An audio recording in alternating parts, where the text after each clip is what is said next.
Okay, next question. Just to follow up on the service, how do we plan on starting to charge for those services as they roll out? Because that's something that I see. We're already offering a lot of that. We don't charge for most of it. So just how do we as an industry start charging for that? I could give you one tip. I think that's such a great question because we find out that our competitors, unfortunately, give it away. Our industry has been known to just give it away. And it's like, hey, that's got to stop. We can't afford. He's one of them. And he can't help it because the guy next to him is giving it away. And somehow we have to find out how we're going to stop that bleeding because it hurts bad. So here's some things you can think about. When you're going to deal on job sites, you're going to start asking, all right, you want that kind of service? We're going to start charging you. You just be bold and start telling your customers that this is not free. We used to not have to do this. We have to find the capacity. We have to find the room. We have to find the people. It is not free. It just isn't. And you got to have that one-on-one conversation with your customers. And it really helps. And they get it. They know how much it costs their company. They know it's going to cost your company. And as soon as you start having that conversation with your customers saying, hey, you got to help us out. You got to help us out. This is a two-way street here. We're going to help you, but you got to help us. And so now we've gone back and we've been very successful in being bold, but not ripping them off.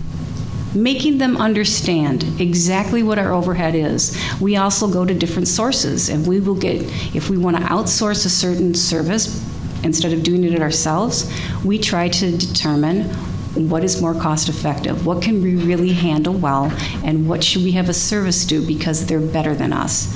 And then once we tell them we've done that investigation, we let them know this is how much it's going to be, and it'll change.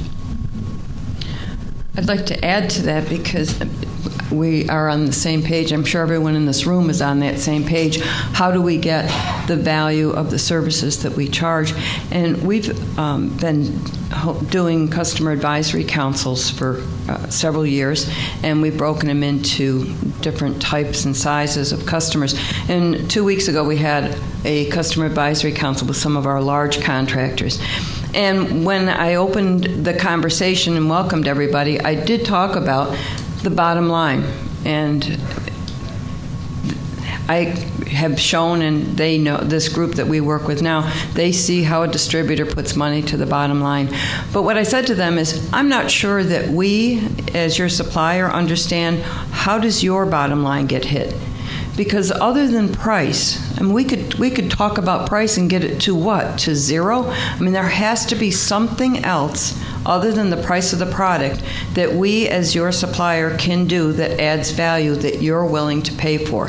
For example, staging the orders. Or, for example, prefabbing if they don't do their own, or kitting things together. It was we didn't have like the bell ringer. I wish I could give you that one aha. First, I have to tell you, they kind of looked at me like I was from outer space. Like, well, what do you mean other than price?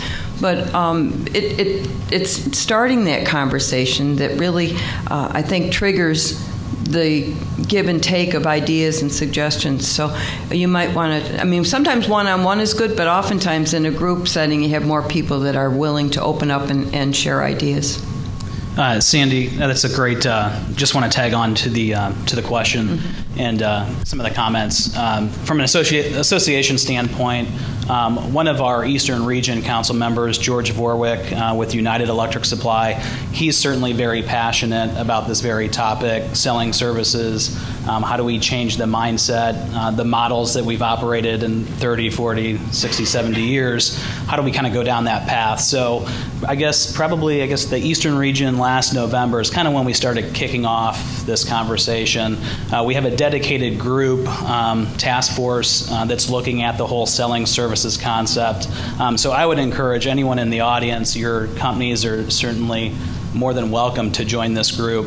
We had a kickoff teleconference webinar a couple months ago. We're going to be doing another one the end of August 27th as it relates to some of those liability issues. What are those risks by providing some of these services? So TED Magazine, they're doing a great job as well, kind of spreading that word. We have an article coming out in the September issue. But again, we want you to get engaged, want you to use the association. But the Selling Services Initiative, feel free to step up and feel free to email me, shoot me an email, give me a call. But we'd love to have your guys' support and participation figuring all this out. So thanks. Great comments.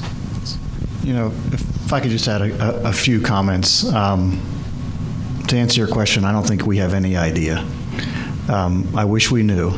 And I like Mo's approach of being bold. And it probably has worked for your company, certainly, and may work for others. But that's kind of like telling an electrical contractor in our market that you're not going to pay in 60 days. We want you to pay in 30. And very few of them can do that. It's somewhat accepted. So they pressure, and how we deal with that pressure is probably more your company culture than anything else. I congratulate Mo. She's able to do it through boldness.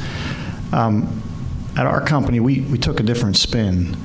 As much as we do it, in many cases, store and kit and deliver and stage, all the things that you're probably being asked to do, it's difficult to convince them to pay more. You may find one or two that will out of your 10, proportionately. But our take was, this is going to be a tough road to hoe. Let's think about it another way. Let's put a system in place that convinces the customer that they're going to want to pay more because we manage it better. So we now have, and this is really a tribute to Rob's work more than anybody else's in our organization, we put a system in place that our customers are now saying, I don't want anyone else but the Height Company to manage my job because they do it better. If they can justify the 1 or 2 or 3 points or whatever you get for doing that work by tremendous labor savings, they'll gladly do it. So from our perspective, not that being bold is wrong, because I believe we need to do that too, but from our perspective, we try to find the customers that want to pay more, and then we partner with those folks. Yeah, I'll chime in a little bit. At Mayor, and Scott said it well, at Mayor, it's a partnership.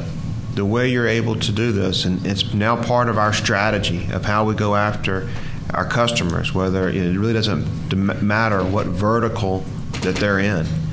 Because when we go to add services, it really becomes a part of our business model of how do you add value. Because in this room today, if our suppliers can figure out how to get product to the customer without having to go through the distributor, they'd be tickled pink.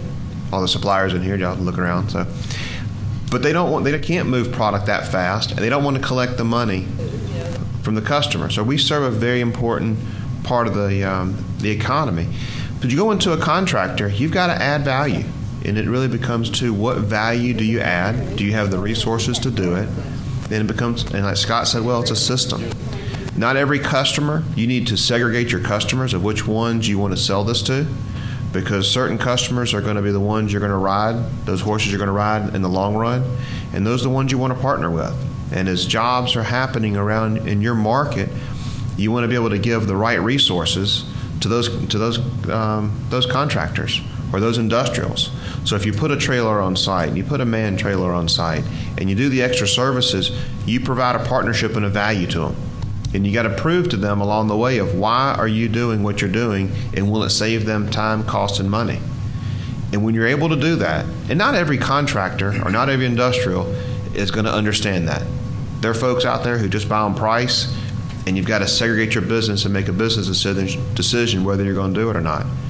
But there are contractors that you know in your market who understand this proposition, and you can meet with them. And when they're putting up a hospital, they look to you to go put that job trailer on site. It's a manned trailer. You man it 24/7, 7 days a week. And they understand that when those fixtures are coming up, it's going to be on the floor waiting for them, like they want it. Because they're there to go to install the product. as quickly and as fast as they can. So you can prove to them, hey, we're in the distributor business. It doesn't matter where you're going to put material, because that's what we do every day. We're a logistics company. We can take a box and move it from A to B, but by me adding value to you and proving it, you got to prove it. Then you can have, and the customers are willing to pay for that service. But you got to segregate it. You can't do it with everybody.